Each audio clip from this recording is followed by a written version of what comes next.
ayan guys, nasira po yung ano natin, yung handle ng bagahe natin guys, ayan nasira. Ewan ko, nasira na. So ayan guys, nandito kami sa Burnabong Airport sa Carousel 16. Ayan, ninintay namin yung bagay. Ayan guys, tingnan nyo. Di ba tingnan nyo guys yung bagahe namin guys, naiiba kasi nakapacking tip lang siya guys, naiba sa lahat dyan. Ayan, panigurado talaga na hindi magagalaw yan. So ayan guys, tingnan nyo yung bagahe namin, unang nakuha namin yan guys. So tingnan mo, ayan, nakapacking tip po lahat yan para sigurado hindi magagalaw. So ayan guys, sinira. Ayan guys, dito naman makikita nyo naman yung isa namin dito na sinira. Ayan.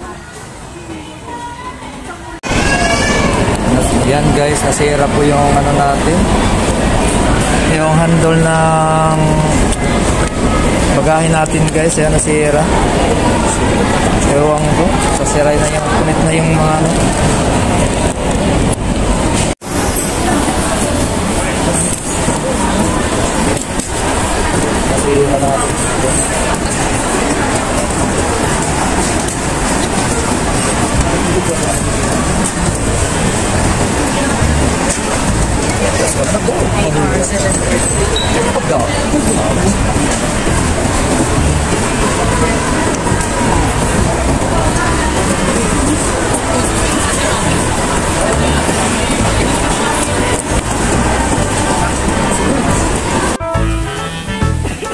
So ayan guys, nakuha na namin lahat ng aming mga bagahe.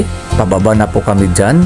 Pa-exit na po sa airport. Ayan, palabas na po kami nyan. Punta kami sa parking ng mga taxi guys. Magsasakay kami ng taxi dyan.